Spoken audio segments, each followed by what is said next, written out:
이 시간 꿈터뷰에 오신 여러분을 환영합니다.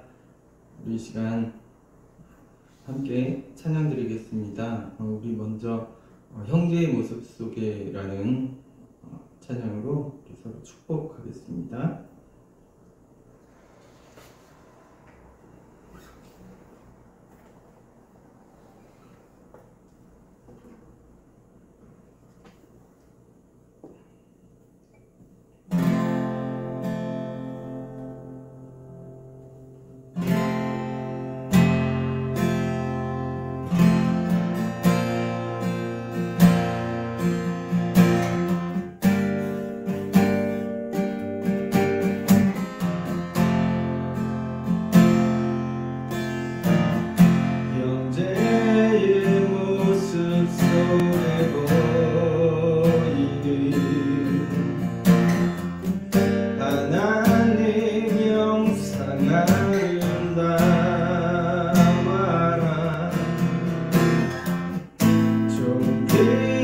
주의 자녀 됐으니 사랑하며 섬기리. 형제의 모습 속에 형제의 모습 속에 보이는 하나님 영상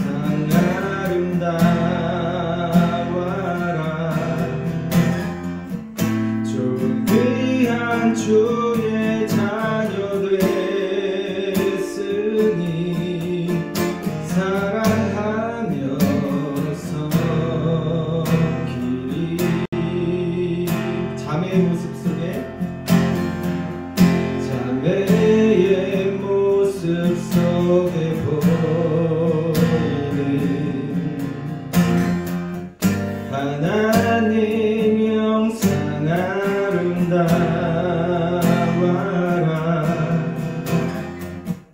존귀한 주의 자녀 됐으니 사랑하며 섬기리.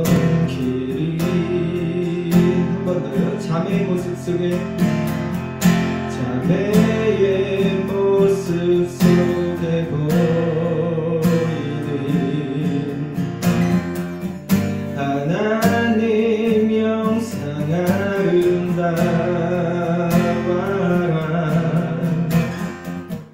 존귀한 주의 자녀 됐으니 사랑하며 섬기리. 우리의 모임 중에 임하신 우리의 모임 중에 하나님 영광 아름다워라.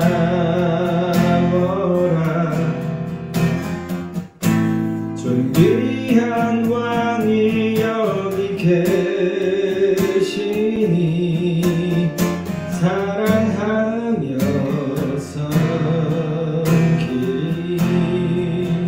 우리의 모임 중에 우리의 모임 중에 임하신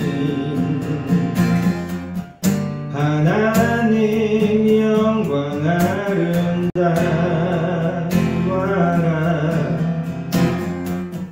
존귀한 왕이 여기 계시니 사랑하며 섬기리.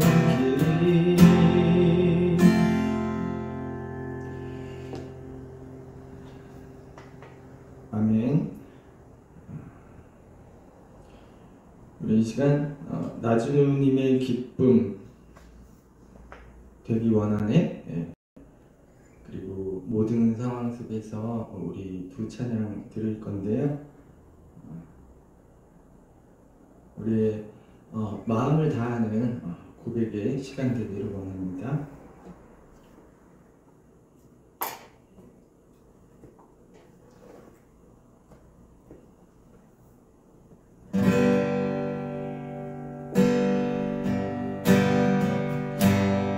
주님의 기쁨 되기 원하네. 마음을 새롭게 하소서. 새 부대가 되게 하여 주사 주님의 빛 비추게 하소서. 나 주님의 기쁨 되기 원하네. 마음을 새롭게 하소서. 새 부대가 되게 하여 주사 새 부대가 되게 하여 주사 주님의 빛 비추게 하소서. 우리 여러분들 나 주님의 기쁨 되기 원하네. 나 주님의 기쁨 되기 원하네. 마음을 새롭게 하소서. 새 부대가 되게 하여 주사 주님의 빛 비추게 하소서. 내가 원하는 한 가지 주님의 기쁨이 되는 것. 내가 원하는 한 가지 주님의 기쁨이 되는 것. 겸손히 내 마음 드립니다. 겸손히 내 마음 드립니다. 나의 모든 것 받으소서. 나의 마음 깨끗게 하여 주사 주의 길로 행하게 하소서. 내가 원하는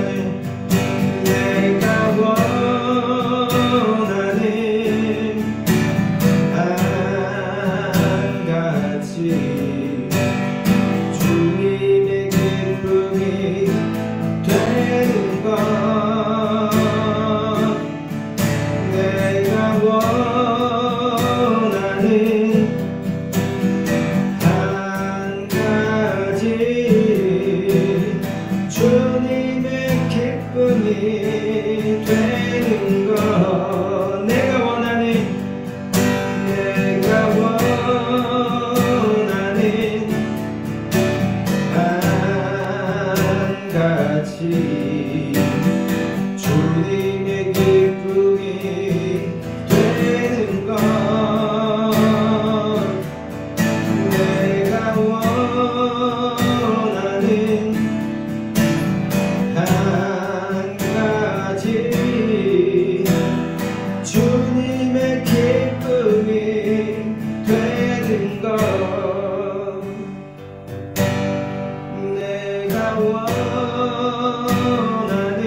찬양할지라.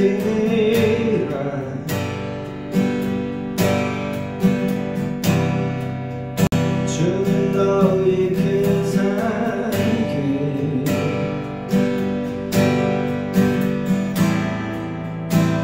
큰 도움이시라.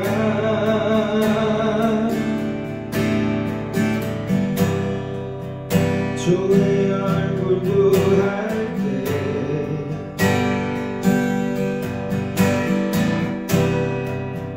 주의 영을 구사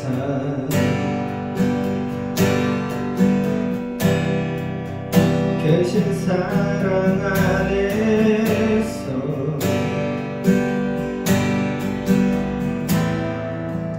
주를 보게 하소서.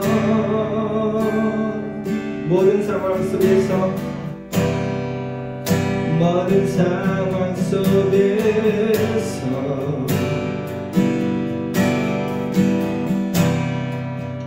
주를 찬양할지라.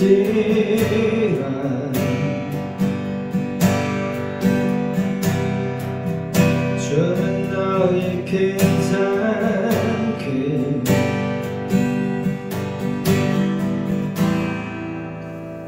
큰 도움이시라.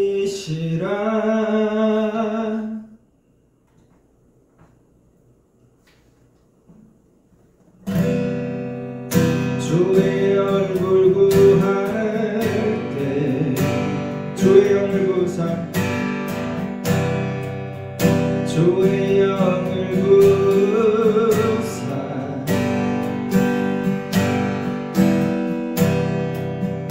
계신 사랑 안에서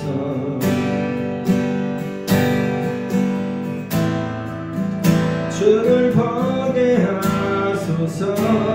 우리 한 번 더 모든 상황 속에서 모든 상황 속에서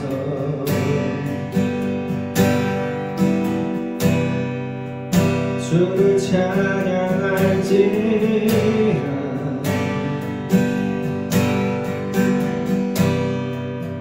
주는 너의 큰 산길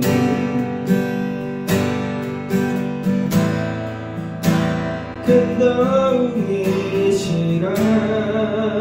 주의 얼굴 구할 때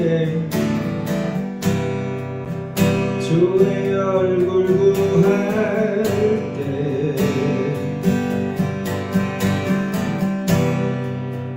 주의 영을 구사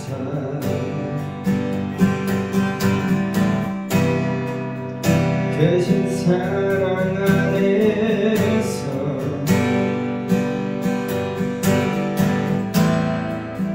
주를 보게 하소서. 내 영혼이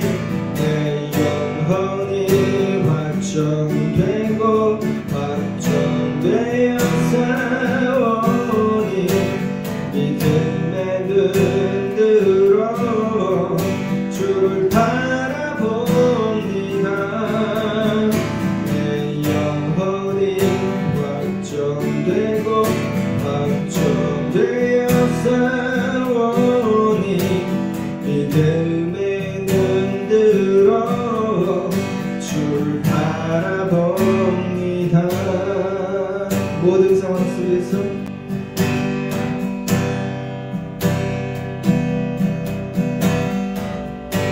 주를 찬양할지라. 주를 찬양할지라. 주는 너의 큰 산들 주는 너의 큰 산길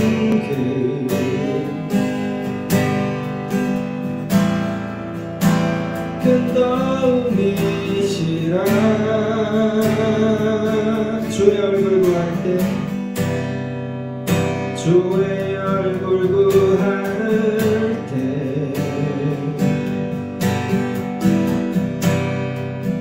주의 영을 구사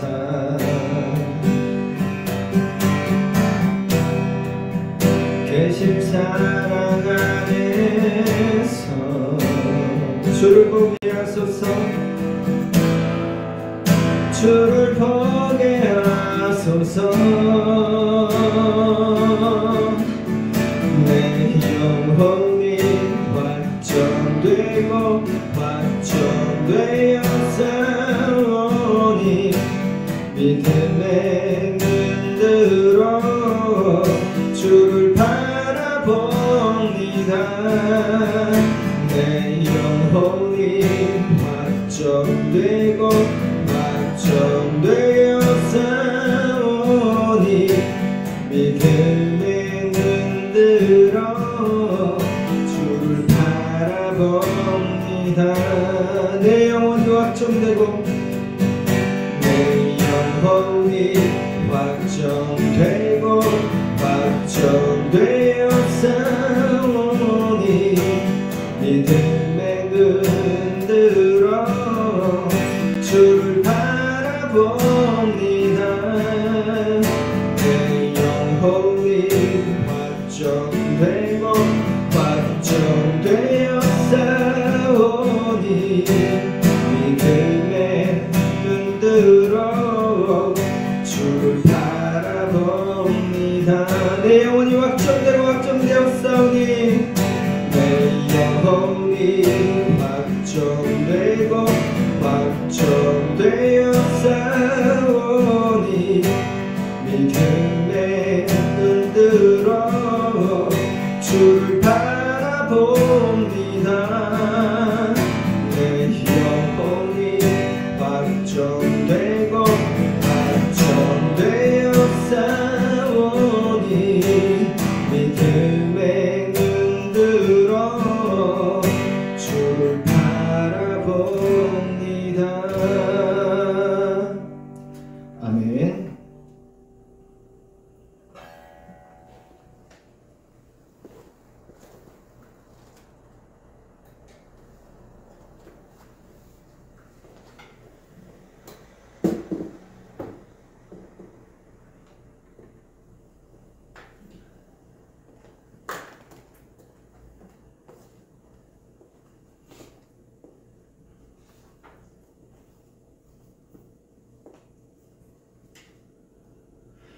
이 시간 우리 사도신경으로 신앙 고백드립니다. 나는 전능하신 아버지 하나님 천지의 창조주를 믿습니다. 나는 그의 유일하신 아들 우리 주 예수 그리스도를 믿습니다. 그는 성령으로 잉태되어 동정녀 마리아에게서 나시고 본디오 빌라도에게 고난을 받아 십자가에 못 박혀 죽으시고 장사된 지 사흘 만에 죽은 자 가운데서 다시 살아나셨으며 하늘에 오르시어 전능하신 아버지 하나님 우편에 앉아 계시다가 거기로부터 살아있는 자와 죽은 자를 심판하러 오십니다.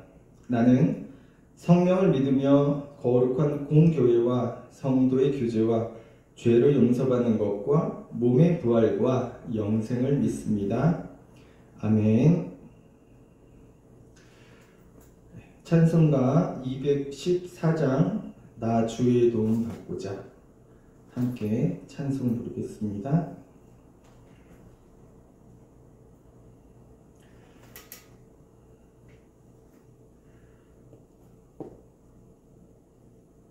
나 주의 도움 받고자 주 예수님께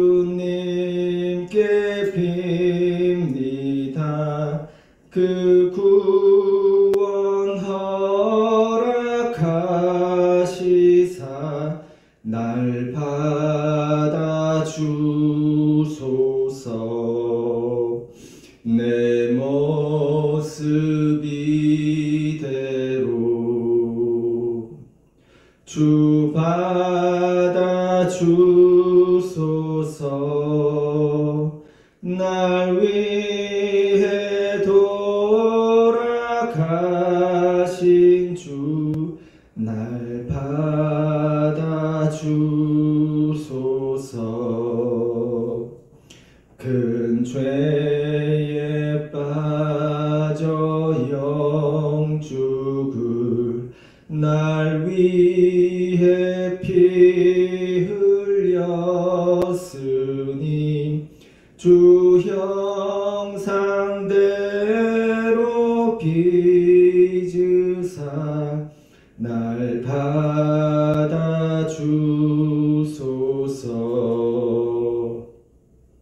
내 모습 이대로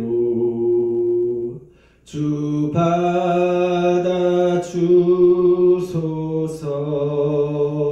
날 위해 돌아가신 주 날 받아주소서.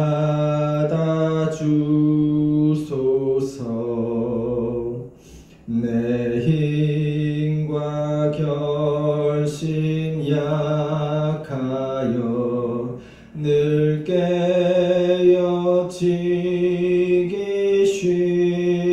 쉬우니 주 이름으로 구원해 날 받아주소서.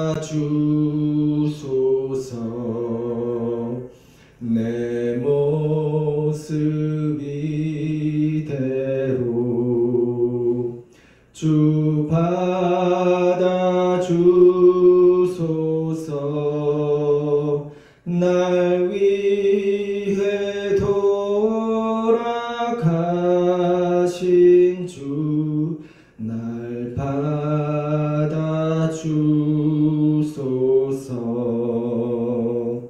내 주님 서신 발 앞에 나 꿇어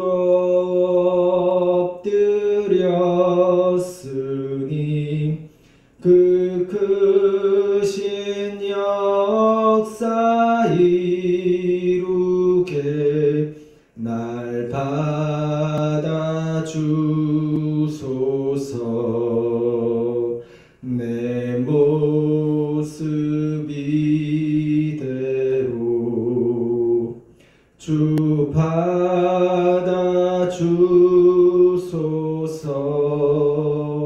날 위해 돌아가신 주 날 받아주소서.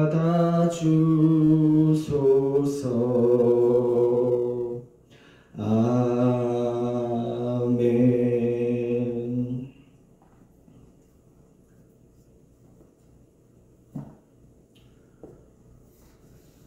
이 시간 함께 기도하겠습니다. 하나님, 오늘도 예배의 자리로 불러주셔서 고맙습니다. 이 시간 하나님이 기뻐하시는 예배 드리게 하시고 우리의 예배를 받아 주시옵소서. 하나님, 이 시간에도 고통의 자리에서 눈물과 한숨을 삼키는 사람들을 기억해 주시고 그들을 따스하고 크신 손으로 보듬으시며 그 자리에 회복과 치유를 허락해 주시옵소서. 하나님, 이 땅에 일어나는 불의한 일들을 두고 보지 마시고 그 포악에서 가난하고 약하고 소외되는 사람들을 지켜주시옵소서.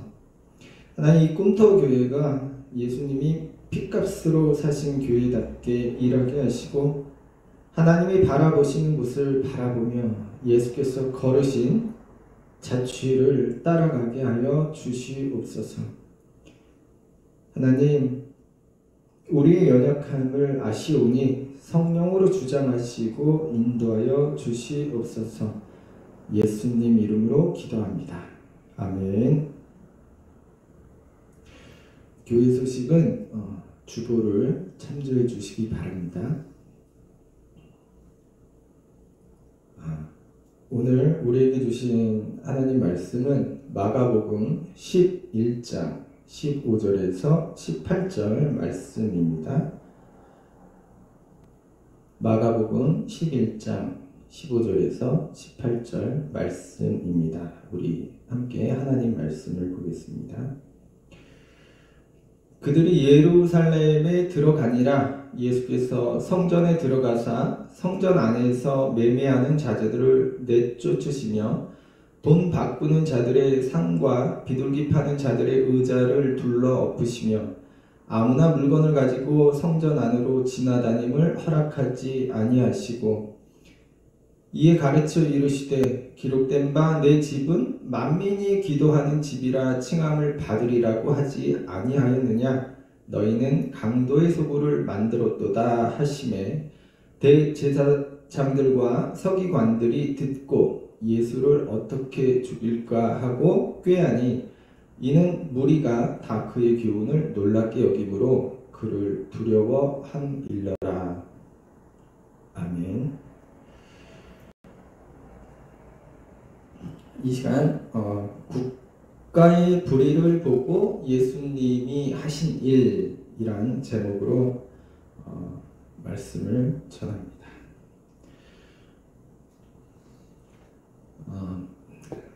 지금은 축구가 인기 종목이 되었지만 제가 어릴 때만 해도 축구는 야구나 농구에 비해서 비인기 종목이었습니다.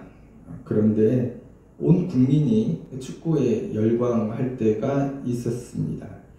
한일전 할 때죠. 상대가 일본이기 때문입니다. 다른 나라에 지면 그러려니 하지만 일본에 지는 것은 화가 나고 분통 터지는 일이었죠. 지금도 그렇지 않은가요? 왜냐하면 한국 사람이라면 대부분 반일 감정이 있기 마련인데 일제강점기라는 수치스럽고 아팠던 기억 때문일 겁니다. 지난 16일에 한일 정상회담이 있었습니다. 회담의 결과에 대해 대부분 국민이 실망감을 감추지 못하고 있죠.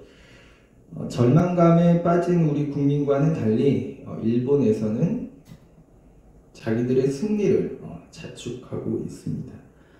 윤석열 대통령은 한일 정상회담의 결과라는 물컵에 회담 이전부터 먼저 절반 이상을 채웠는데 이는 나머지 절반을 일본이 채워줄 것이라는 기대 때문이라고 하였습니다. 그러나 일본은 과거에 대한 사죄도 없었고 한국에 아무것도 내주지 않았습니다. 오히려 전 일본 총리 아베가 위안부 등 일본의 강제 동원을 부정하기 위해 썼던 구한반도 출신 노동자라는 말을 사용하므로 여전히 일제의 강제 동원을 부인하는 말을 하였죠. 그런데도 한국 대통령은 오히려 구상권 문제에 대해 걱정 안 해도 된다며 다독였습니다. 그러나 이는 대법원의 판결을 무시하고 상권 분립을 어기는 행동일 뿐 아니라 일제의 강제 동원 피해자들에 대한 모욕입니다. 또한 피해자들의 눈물과 그동안의 긴 고통을 외면할 뿐 아니라 짓밟는 일입니다. 또한 노조 탄압과 더불어서 주 최대 69시간 근무제를 추진하였는데 물론 반대 여론에 밀려서 재검토 중이지만요. 이러한 정책 또는 복지를 거꾸로 되돌리고 있는 정부의 지난 1년간의 행적을 볼 때 저는 이 정부는 가난한 서민에게는 관심이 없구나 라는 생각이 들었습니다. 어떤 분들은 저 목사가 왜 설교는 안 하고 정치 얘기하느냐고 하실지 모르겠습니다. 그런데 한국 교회가 오랜 군사 정권 시절을 지내면서 신앙을 개인에게만 초점을 맞추는 잘못을 한 게 사실입니다. 하나님이 선하시고 정의로우시고 진실하시듯이 하나님의 자녀가 그런 삶을 살아가야 한다면 그런 세상을 만들어 가야 합니다. 2주 전에 에베소서의 말씀을 전했는데요. 에베소서 5장 8절에 보면 너희가 전에는 어둠이더니 이제는 주 안에서 빛이라 빛의 자녀들처럼 행하라 말씀합니다. 어둠을 비추는 게 빛의 목적이죠. 빛이란 어둠을 비추는 것입니다.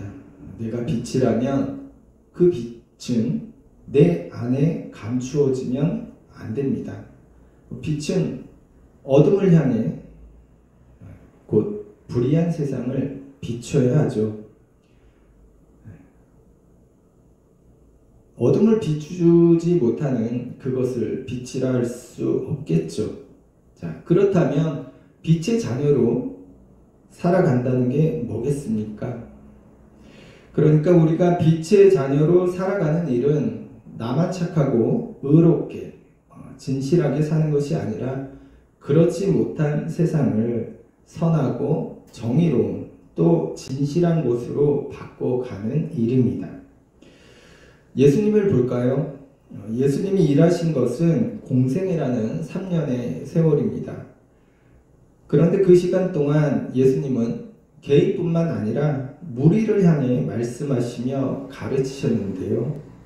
그 가르침은 개인뿐만 아니라 하나님 나라와는 달리 불의가 가득한 세상도 담고 있습니다. 오늘 본문이 예수님이 예루살렘 성전을 정화하신 이야기인데요. 우리가 이 사건을 성전 정화라고 부르기 때문에 우리가 흔히 하는 실수가 교회와 같은 신성한 곳을 예수님이 정화, 깨끗이 하신 사건으로 생각하는 것입니다. 15절에 보면 예수께서 예루살렘에 들어가셨는데 성전 안에서 매매하는 자들을 내쫓으시며 돈 바꾸는 자들의 상과 비둘기 파는 자들의 의자를 둘러 엎으셔요. 그리고 내 집은 만민이 기도하는 집이라 칭함을 받으리라고 하지 아니하였느냐. 그런데 너희는 강도의 소굴을 만들었다. 말씀하십니다.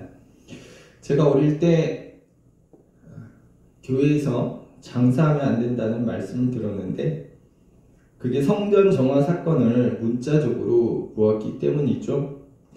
본문에 보면 성전에서 매매하는 자들이 나옵니다. 이들은 돈을 바꿔주는 환전상과 비둘기를 파는 사람들입니다. 그런데 돈을 바꿔주는 일이나 비둘기를 파는 일은 당시 꼭 필요한 일이었습니다. 왜냐하면 당시 20세 이상 된 유대인 성인 남자는 성전세를 내야 했습니다. 이 성전세는 당시에 통용되지 않던 두로라는 지역에서 생산된 세겔이란 돈으로만 내야 했어요. 당시는 로마의 식민 지배 아래에 있었기 때문에 대부분 로마나 그리스 화폐를 사용했습니다. 그래서 성전세를 내기 위해서는 당시 사용하던 로마나 그리스 돈을 세겔로 바꿔야 했죠. 그러니 돈을 바꿔주는 환전은 꼭 필요한 일이었습니다. 문제는 이때 수수료였는데요. 성전세로 내는 반세겔은 이제 그리스 돈으로 2드라크마 혹은 로마 돈으로는 2데나리온, 그러니까 당시 노동자 이틀치 품삯에 해당하는 금액이었는데 탈무드에 의하면 당시 환전 수수료가 24%에 달했다고 합니다. 계산하기 편하게 요즘 하루 일당을 10만 원으로 치면 반세겔은 20만 원이 되죠. 그리고 환전 수수료는 48,000원이네요. 20만 원 바꿔주는데 수수료를 5만 원 가까이 받았습니다. 이거 강도 아닙니까? 또한 왜 굳이 두로에서 만들어진 세겔이란 돈으로만 성전세를 내야 했는지에 대해서 여러 설이 있습니다.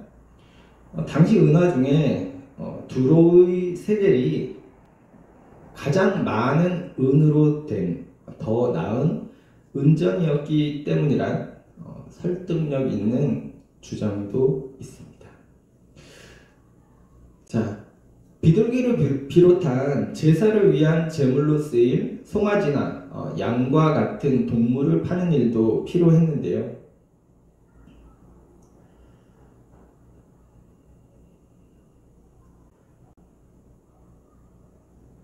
유대인은 명절을 기념하고 죄의 용서를 위해 흠없는 동물로 제사를 지냈기 때문입니다. 예루살렘 근처에 사는 사람은 제사에 필요한 동물을 직접 가져올 수 있었지만 멀리서 오는 사람들은 그게 힘들었거든요. 그래서 제물로 바칠 동물을 성전에서 파는 일은 필요한 일이었습니다. 그런데 문제는 시세보다 턱없이 비싼 가격으로 판매되었기 때문입니다. 예를 들어 가난한 사람들이 선택하는 비둘기가 하루치 품삯에 해당하는 1데나리온에 판매되었고, 이조차 6월절 같은 명절에는 비둘기 한 쌍에 25데나리온까지 올랐다고 해요. 25데나리온이면 하루 일당을 10만 원으로 칠 때 250만 원이 됩니다. 비둘기 한 쌍이에요. 그리고 이러한 불법적이고 불이한 환전과 매매가 이루어진 것은 당시 제사장들과의 결탁에 의해서였습니다. 거꾸로 말하면 당시 제사장들은 종교의 이름으로 가난하고 힘없는 서민들 등쳐서 자기들의 부를 채웠던 것입니다. 그러니까 예수님이 강도의 소굴이라 하신 말씀은 직접적으로 이들 당시 종교 지도자들을 가리키는 말씀이었습니다. 그런데요, 여기서 중요한 게 있습니다.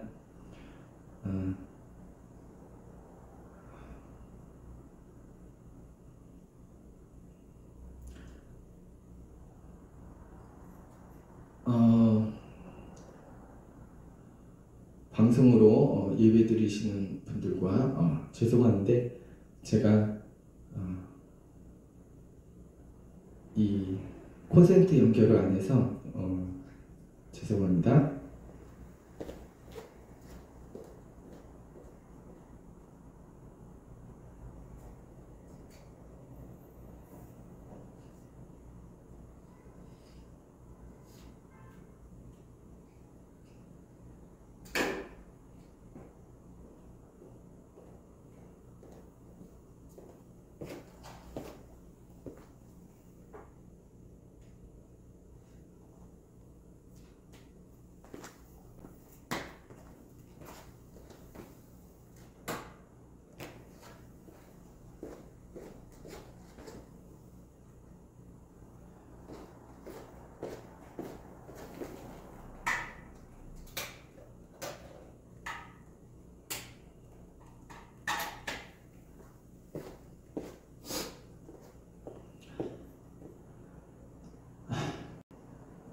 죄송합니다.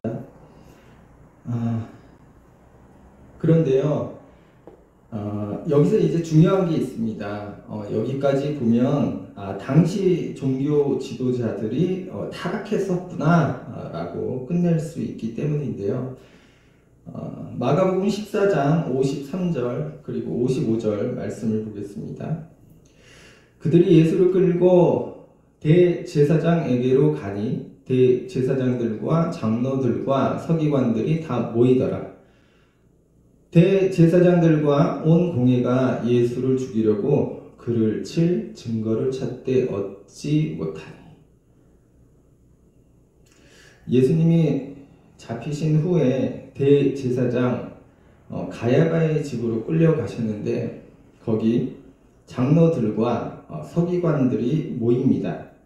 55절에 보면 이들을 대제사장들과 온 공회라 하는데요. 이게 사내들인 공회를 가리키는 것입니다.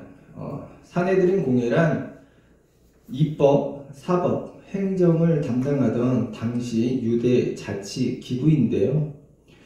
여기 수장이 대제사장이고 구성원들이 사두개인과 서기관과 바리새인들, 곧 종교 지도자들입니다.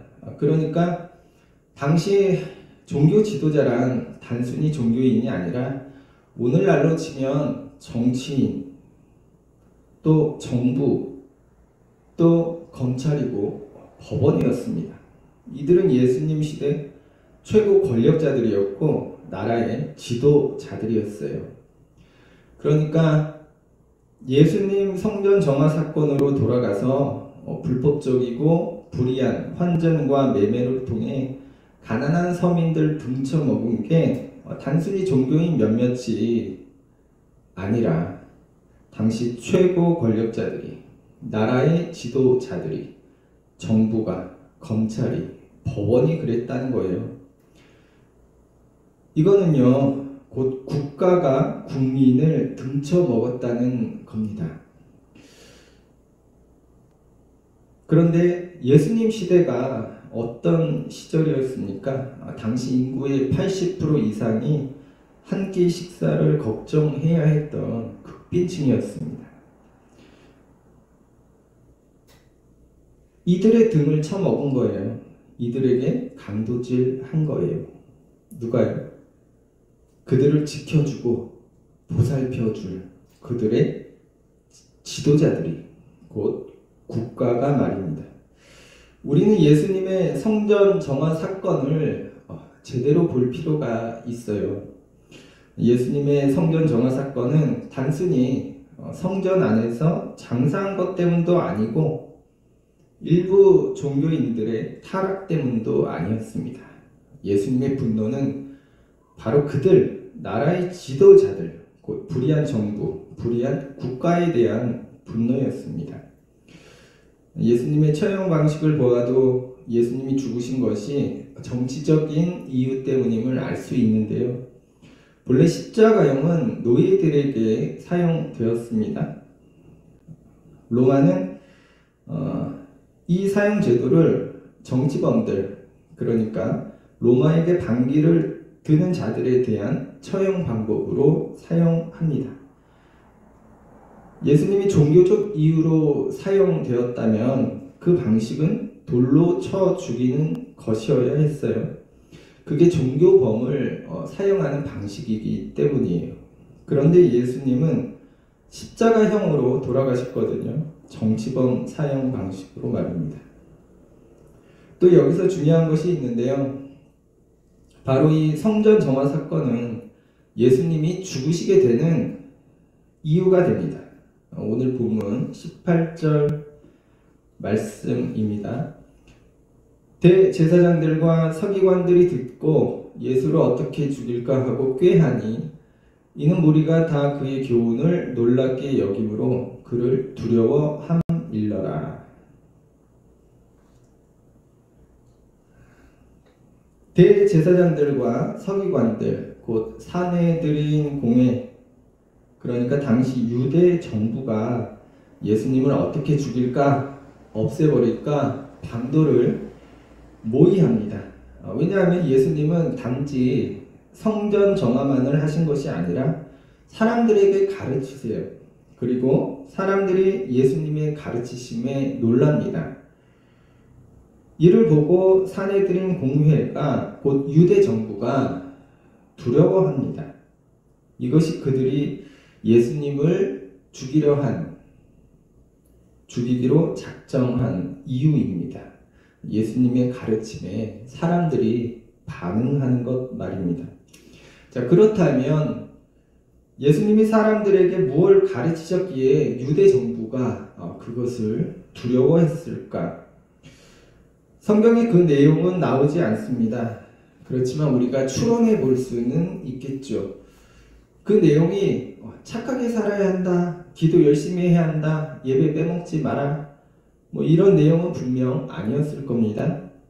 그것은 그들 유대 정부를 공격하며 그들의 불의와 불법에 대해 고발하고 사람들을 일깨우는 내용이었을 겁니다. 그러니까 그들이 예수님의 가르침에 사람들이 반응하는 것을 보고 두려워했겠죠.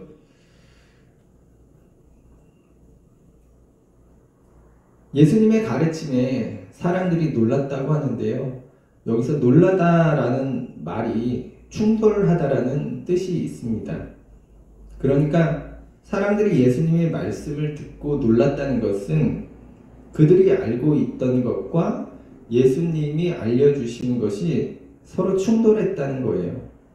그들이 알고 있던 것, 그러려니 하고 살던 것들, 빼앗기며 살던 것들, 당하며 살던 것들, 잘못된 거구나. 이건 부당하고 불의한 거구나. 이렇게 그들의 사고가 충돌하고 새롭게 인식이 일어나고 무지한 사람들이 깨닫게 되는 겁니다. 과거 우리나라도 그랬지 않습니까? 군사정권 시절 대학생이나 지식인들이 농촌이나 공장에서 야학을 열어 사람들을 가르치고 일깨우는 것을 두려워했잖아요. 그래서 빨갱이 프레임으로 죄 없는 학생들을 감옥에 보냈습니다. 그러니까 이게 뭡니까? 예수님이 당시 유대 정부에 맞섰고 유대 정부에 의해 예수님이 죽으셨다는 겁니다. 예수님이 만약에 개인의 신앙생활만을 강조하며 가르치셨다면 예수님은 단연코 죽지 않으셨을 겁니다. 그렇다면 예수님은 왜 불의한 사회, 불의한 정부를 고발하고 거기에 항거하셨을까? 그것으로 자기가 죽게 되실 것을 알면서도요. 왜냐하면 예수님은 빛이시기 때문입니다. 빛이란 어둠을 비추는 거죠. 빛이 어둠을 비춘다는 것은 어둠을 빛으로 바꾸는 일입니다. 세상이 불의하다면 그 불의한 세상을 선하고 정의롭고 진실하게 바꾸는 것이 바로 빛입니다. 또한 그러한 세상이 바로 이 땅에 이루어질, 또한 이미 이루어진 하나님 나라이기 때문이죠. 제가 오늘 설교를 시작하면서 윤석열 정부의 잘못에 대해 비판을 했는데요. 교회가 정치할 필요는 없습니다. 그러나 불의한 세상을 고발하고 거기에 항거하는 일은 분명 교회의 일입니다. 왜냐하면 예수께서 그렇게 사셨고 그러한 길을 가셨기 때문이고 우리는 그 예수를 믿고 그분의 발자취를 따르는 교회이기 때문입니다. 또한 그분이 빛이셨고 우리 역시 그리스도의 빛을 받은 빛이기 때문입니다. 과거 한국 교회는 군사 정권 아래에서 침묵을 지켰습니다. 아니 오히려 그들을 칭송하고 불의한 정권도 하나님이 주신 것이란 말도 안 되는 설교를 통해 그들을 도왔죠. 이제는 과거를 반성하고 지금부터라도 교회로서 빛으로서 예수를 믿고 따르는 사람들로서 예수님처럼 불의를 고발하고 거기에 항거하는 우리가 되기를 바랍니다. 이 설교를 쓰면서 베드로가 생각났어요. 베드로가 비록 모든 사람이 주님을 버릴지라도 저는 주님을 버리지 않겠습니다 라고 말했을 때 예수님이 베드로에게 오늘 밤 닭이 2번 울기 전에 네가 3번 나를 부인할 것이다 말씀하셨는데요. 베드로가 예수님이 대제사장 집에 잡혀가셨을 때 몰래 따라가죠. 거기서 예수님을 3번 부인합니다. 바로 그때 닭이 2번 옵니다. 그리고 닭이 2번 울기 전에 네가 나를 3번이나 모른다고 부인할 것이라 말씀하신 그 예수님 말씀이 생각나죠. 그때 베드로는 땅에 쓰러져 슬피 웁니다. 사람들 앞에서 예수님을 모르는 사람이라 부인했던 베드로, 그 베드로의 모습은 오늘 우리의 모습일지도 모릅니다. 베드로가 자기도 잡힐 것이 또 죽게 될 것이 두려워서 그렇게 예수님을 부인했듯이 오늘날 우리도 내가 받을 불이익이나 또 이익이나 여러 이유를 들어서 예수님을 부인하며 살고 있기 때문입니다. 왜냐하면 예수님의 가르침과 예수님이 걸으신 길은 명확한데도 우리는 애써 그것이 아니라고 스스로 설득하며 그 예수를 부정하기 때문입니다. 더구나 베드로는 자기 행위가 부끄러워 땅에 쓰러져 울기라도 했는데 우리는 부끄러워하지도 않습니다. 여러분, 이제 우리가 베드로처럼 부끄러워해야 하겠죠. 땅에 쓰러져 울며 예수님을 부정해왔던 것을 부끄러워해야 합니다. 이번 한일 정상회담이 끝난 후에 일제강점기에 독립운동을 했던 독립투사들, 또 3.1운동 때 잡혀 들어온 앳된 학생들 모습이 실린 사진이나 영상이 SNS에 많이 올라왔습니다. 저는 그 영상을 보면서 눈을 뗄 수 없어서 몇 번을 보았는데요. 그런데 그들의 당당한 모습과 분명하고 맑은 눈빛에서 예수님의 모습을 발견했습니다.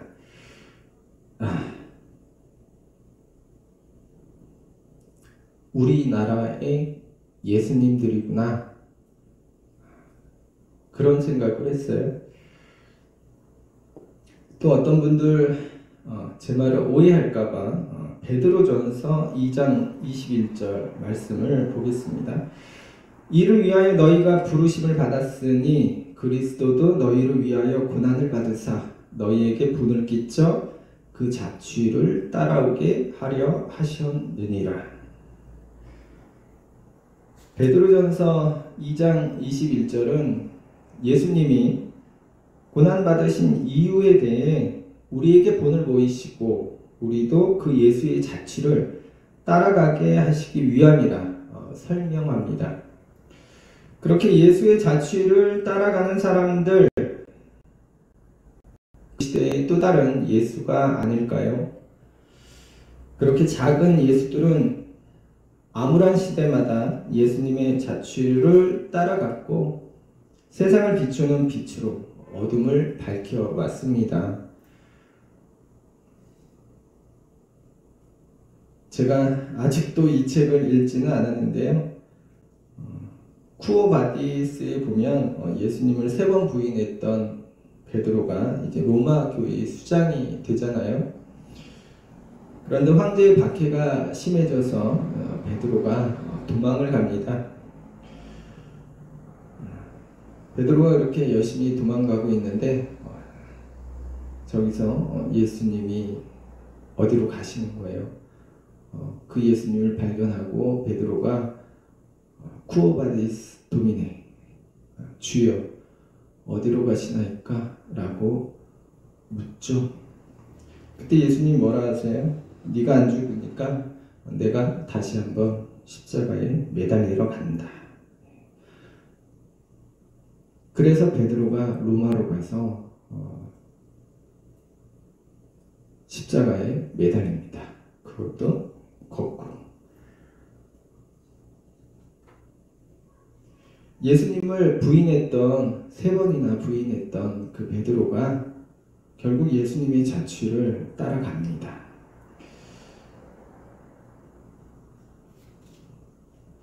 그런데 이러한 일이 오늘날 그리스도인들, 곧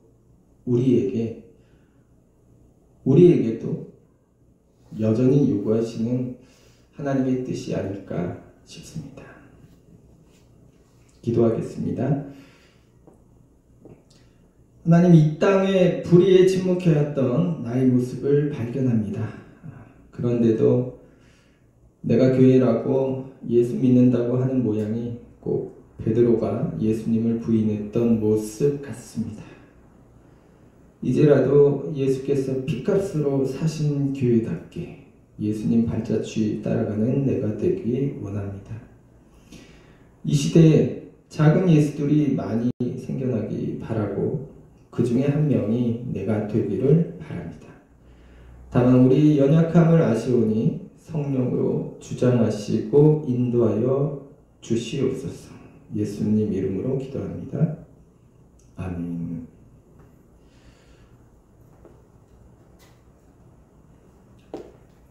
찬송가 328장 너 주의 사랑아, 우리 함께 찬송 부르겠습니다.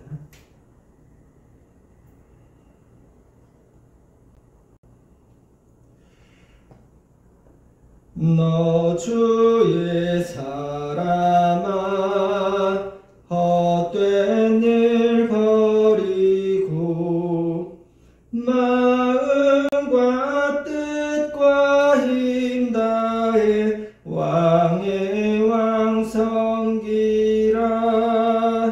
너 주의 사랑아, 그날을 기다려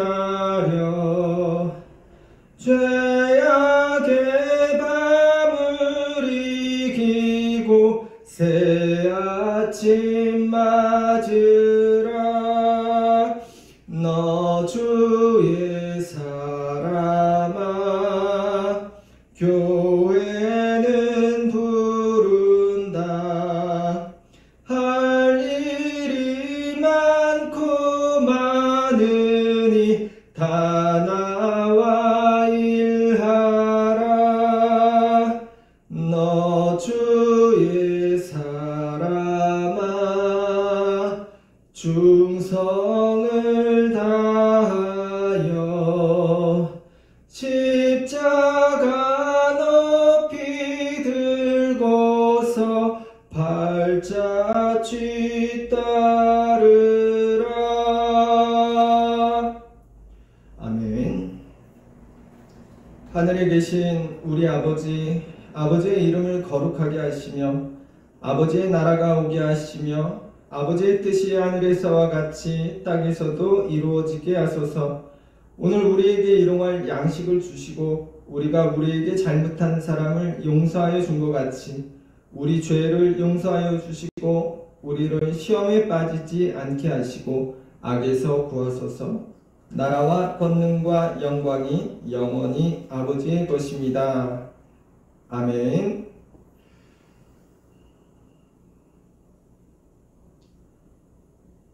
우리 주 예수 그리스도의 은혜와 아버지 하나님의 사랑하심과 성령이 주시는 사귐이 우리 위에 함께 하시기를 간절히 축원합니다.